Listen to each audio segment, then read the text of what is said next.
केजरीवाल जी ने 11 साल में मोहल्ला क्लिनिक का घोटाला, सीएनजी का घोटाला, शराब घोटाला, इतने घोटाले कर दिए कि दिल्ली वालों ने उनके चुनाव को ही घोटाला कर दिया और अब वो घर पे बैठे।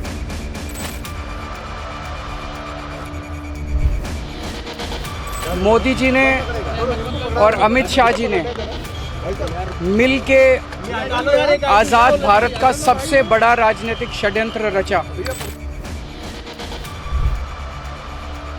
मैंने केवल अपनी जिंदगी में ईमानदारी कमाई है, इन्होंने झूठा केस लगाया और आज ये साबित हो गया।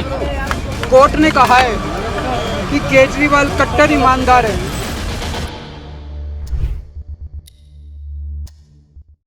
दिल्ली शराब घोटाले की हजारों पेज की चार्जशीट में ऐसा कुछ नहीं मिला जो गवाहों के बयानों से मेल खाता हो और दिल्ली के पूर्व मुख्यमंत्री अरविंद केजरीवाल को भी इस केस में बिना ठोस सबूतों के घसीटा गया। इस मामले में आखिरी फैसला सुनाते हुए दिल्ली के राउज एवेन्यू कोर्ट ने यही कहा। अरविंद केजरीवाल, मनीष सिसोदिया सहित 21 लोगों को इस केस से बरी कर दिया गया है। कोर्ट ने सीबीआई की हजारों पेज की चार्जशीट को भ्रामक दावों का पुलिंदा बताया। यह फैसला आने के बाद कांग्रेस ने बीजेपी और आप दोनों को लपेट दिया। कांग्रेस प्रवक्ता पवन खेड़ा ने इस पूरे मामले को बीजेपी और आप की मिली भगत बताया है। एक पोस्ट कर उन्होंने कहा कि बीजेपी बदले की राजनीति करती है, एजेंसियों का इस्तेमाल चुनावी हथियार की तरह करती है। उन्होंने बीजेपी को इच्छाधारी नाक तक बता दिया है। साथ ही दावा भी किया कि अब कांग्रेस नेताओं के खिलाफ केस तेज हो जाएंगे। उन्होंने पी चिदम्बरम का नाम लिया। केजरीवाल के बरी होने से ज्यादा महत्वपूर्ण यह है कि जब कोई सबूत नहीं था, कोई साजिश नहीं थी, तो क्या केजरीवाल को फंसाने के लिए यह सिर्फ राजनीतिक जाल था? सबसे पहले जान लीजिए जिसे बढ़ा चढ़ाकर शराब घोटाला बताया गया, जिसे ट्रोल आदमी ने सोशल मीडिया पर खूब फैलाया और मीडिया पर घंटों बहस हुई, वह था क्या? 2021 में दिल्ली की आप सरकार नई आबकारी नीति लेकर आती है। पुरानी व्यवस्था में सरकारी दुकानें थीं, लेकिन नई पॉलिसी में प्राइवेट कंपनियों को लाइसेंस दिया गया। दावा किया गया कि इससे रेवेन्यू बढ़ेगा, कालाबाजारी रुकेगी। पॉलिसी नवंबर 2021 में लागू हुई और दिल्ली में शराब की दुकानें प्रीमियम हो गईं। वॉक इन स्टोर्स, डिस्काउंट्स, सब कुछ। लेकिन विरोधियों ने चिल्लाना शुरू किया कि यह पॉलिसी नहीं है, लूट का प्लान है।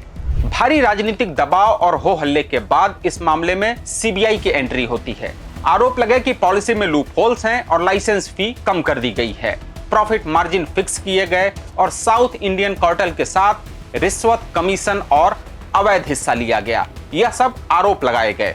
आरोपों में यह भी शामिल किया गया कि इससे जुटाया गया पैसा आम आदमी पार्टी ने गोवा चुनाव में इस्तेमाल किया। मनीष सिसोदिया को इस पूरे खेल का मास्टरमाइंड बताया गया और अरविंद केजरीवाल को मुख्य सरगना। लेकिन कोर्ट ने कहा कि कोई ओवरचार्जिंग साजिश नहीं हुई, कोई क्रिमिनल इंटेंट नहीं है। हजारों पेजों में गवाहों के बयान बिना सबूत के हवा में उड़ते रहे। जुलाई 2022 में दिल्ली के chief secretary Naresh Kumar report देते हैं कि पॉलिसी में प्रोसीजरल वायलेंस है। एलजी विनय सक्सेना सीबीआई जांच की सिफारिश कर देते हैं। सीबीआई एफआईआर फाइल कर देती है 15 लोगों के खिलाफ, जिसमें मनोज सिसोदिया भी शामिल थे। आरोप थे करप्शन और क्रिमिनल साजिश के। अगले दिन यानी 20 अगस्त 2022 को सिसोदिया के घर पर रेड डाली जाती है। फरवरी 2023 में सीबीआई सिसोदिया को गिरफ्तार कर लेती है। 8 घंटे पूछताछ के बाद उन्हें जेल भेज दिया जाता है। मार्च 2024 में ईडी केजरीवाल को गिरफ्तार करती है। फिर जून 2024 में सीबीआई भी गिरफ्तार करती है और वो भी जेल जाते हैं, वो भी जब वो पहले से कस्टडी में थे। और अब 27 फरवरी 2026 को राउज एवेन्यू कोर्ट सबको बरी करती है। सीबीआई अब हाई कोर्ट जा रही है। इस केस को लेकर अमित शाह, नरेंद्र मोदी जैसे बीजेपी के बड़े नेताओं ने क्या कुछ नहीं कहा। और केजरीवाल जी ने 11 साल में मोहल्ला क्लिनिक का घोटाला, सीएनजी का घोटाला, शराब घोटाला, विज्ञापन का घोटाला, दवा का घोटाला, क्लासरूम का घोटाला, दिल्ली जल बोर्ड का घोटाला, शीश महल का घोटाला, सीसीटीवी लगाने का घोटाला और पैनिक बटन का घोटाला, इतने घोटाले कर दिए कि दिल्ली वालों ने उनके चुनाव को ही घोटाला कर दिया और अब वो घर पे बैठे। अमित शाह ने संसद में कहा, आपने दिल्ली को लूटा है। कमीशन लिए। स्मृति ईरानी, जेपी नड्डा ने केजरीवाल को करप्ट और धोखेबाज बताया। हर चैनल पर, हर रैली में यही कहा गया कि केजरीवाल जेल जाएंगे। लेकिन आज जब केजरीवाल बाइज्जत बरी हो गए हैं तो सुनिए वो क्या कह रहे हैं। केजरीवाल कह रहे हैं मोदी और शाह ने साजिश रची, आपके 5 बड़े लीडर्स गिरफ्तार किए गए, पार्टी खत्म करने की कोशिश की गई थी। भारतीय जनता पार्टी जिस तरह से शराब घोटाला कर रही थी और हमारे ऊपर आरोप लगा रही थी, आज कोर्ट ने सारे आरोप खारिज कर दिए और जितने भी एक्यूज्ड थे सबको डिस्चार्ज कर दिया। हम हमेशा कहते थे सत्य की जीत होती है। मोदी जी ने और अमित शाह जी ने मिल के आज़ाद भारत का सबसे बड़ा राजनीतिक षड्यंत्र रचा। आम आदमी पार्टी को खत्म करने के लिए आम आदमी पार्टी के सबसे बड़े 5 नेताओं को जेल में डाल दिया गया। यहाँ तक कि सिटिंग चीफ मिनिस्टर, जो आज तक भारत के इतिहास में कभी नहीं हुआ, सिटिंग चीफ मिनिस्टर को उसके घर से घसीटकर जेल में डाला गया और 6 महीने तक जेल में रखा गया। आप नेता और राज्यसभा सांसद संजय सिंह ने तो अब सीधे सीधे पीएम मोदी को ललकारा है। उन्होंने उन्हें देश से माफी मांगने की बात कही है। प्रधानमंत्री नरेंद्र मोदी जी, अगर आपके अंदर जरा सी भी शर्म हो तो पूरे देश से माफी मांगिए। आप इस देश की प्रगति के लिए बाधा हैं, आप इस देश के उत्थान के लिए बाधा हैं, लोगों के विकास के लिए बाधा हैं। आपको यह देखा नहीं जा रहा था कि दिल्ली में स्कूल कैसे अच्छे हो रहे हैं, अस्पताल कैसे अच्छे हो रहे हैं, क्योंकि आपकी सोच, आपके विचार और आपके गृह मंत्री अमित शाह के विचार विध्वंसकारी हैं। देश का नाश करने वाली सोच है आपकी, विकास करने वाली सोच नहीं है, नाश करने वाली सोच है। अब जब केजरीवाल और सिसोदिया बरी हो गए, सीबीआई की कार्यप्रणाली फिर से सवालों के घेरे में है। कोर्ट ने कहा चार्जशीट में इंटरनल कॉन्ट्राडिक्शंस हैं, कोई मजबूत सबूत नहीं। जांच अधिकारी पर डिपार्टमेंटल इंक्वायरी की सिफारिश की गई है। क्या सीबीआई सच में पिंजड़े का तोता बन गई है? चुनाव से पहले केजरीवाल जेल चले जाते हैं, दिल्ली चुनाव में आपकी रफ्तार रुक जाती है। क्या यह राजनीतिक हमला था? सवाल तो जिंदा रहेंगे। सवाल यह भी हैं कि अगर कोई घोटाला नहीं तो इतने सालों की जांच किसके इशारे पर चलती रही? अपने दामन पर लगे ताजा दाग को धुलने के लिए सीबीआई अब हाईकोर्ट जा रही है। अरविंद केजरीवाल जैसे आदमी जो मेरे साथ काम करता था और शराब के बारे में हम लोग आवाज उठाया था, आज वो शराब नीति बना रहा है, जिसका मुझे दुख हुआ। लेकिन करेगा क्या, सत्ता के सामने कुछ नहीं कर सकता। आखिर उसको जो अरेस्ट किया गया, अटक हुआ,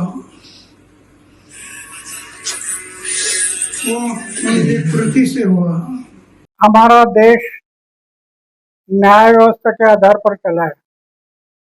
न्याय व्यवस्था ये सर्वोच्च व्यवस्था पे, इतना बड़ा देश है, पक्ष पार्टी जाति पाति धर्म, इतना बड़ा देश है, फिर भी सही सलामत चल रहा है। इसका कारण न्याय व्यवस्था है। न्याय व्यवस्था के आधार पर हमें चलना ही पड़ेगा। अगर न्याय व्यवस्था नहीं होती तो ये गुंडे लफंगे धोखे दंगे सब होने थे, लेकिन न्याय व्यवस्था है इसलिए सही देश चला है। इसलिए मैंने पहले अरविंद केजरीवाल के बारे में जो कुछ कहा होगा, लेकिन न्याय व्यवस्था का निर्णय नहीं था। अभी न्याय व्यवस्था ने निर्णय दे दिया कि उनका कोई दोष नहीं है, तो मानना पड़ेगा। न्याय व्यवस्था सर्वोच्च व्यवस्था है। जब अरविंद केजरीवाल के ऊपर आरोप लग रहे थे तो आपने कहा था कि न्याय व्यवस्था, लेकिन उस टाइम पर न्याय व्यवस्था का निर्णय नहीं था ना, ये तो मौका हवा में बोल रहे थे। अगर न्याय व्यवस्था का निर्णय होता तो हम ऐसा नहीं बोलते, निर्णय नहीं था। तो उनका प्रश्न है, पक्ष और पार्टी का और मेरा कोई लेन देन नहीं। मैं कभी पक्ष और पार्टियों के नजदीक गया नहीं। उनको जो कि कहना कह गए, उससे मेरा कोई लेन देन नहीं। वो मेरा कार्यकर्ता है।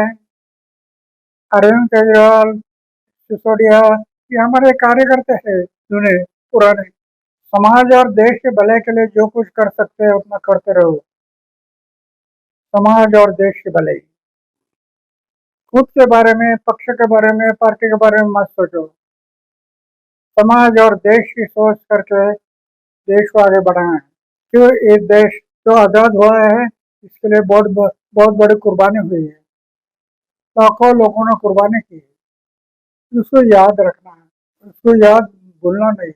राजनीति के अंदर मैं जाना नहीं चाहता, ये पक्ष और पार्टियां क्या करेगी मुझे पता नहीं, लेकिन जब आंख से देखा नहीं, कान से सुना नहीं, तो हम कैसे बोलते हैं। इस मामले को आप कैसे देख रहे हैं? सीबीआई का अगला कदम कितना कारगर होगा, हमें कमेंट में जरूर बताइएगा। द लेंस के चैनल को लाइक करिए, सब्सक्राइब करिए और दूसरों को भी शेयर कर दीजिए। देश दुनिया की रखी खबर हर रोज हर शाम कानो कान सुनते रहें द लेंस पॉडकास्ट। रही अपडेट लेंस के साथ।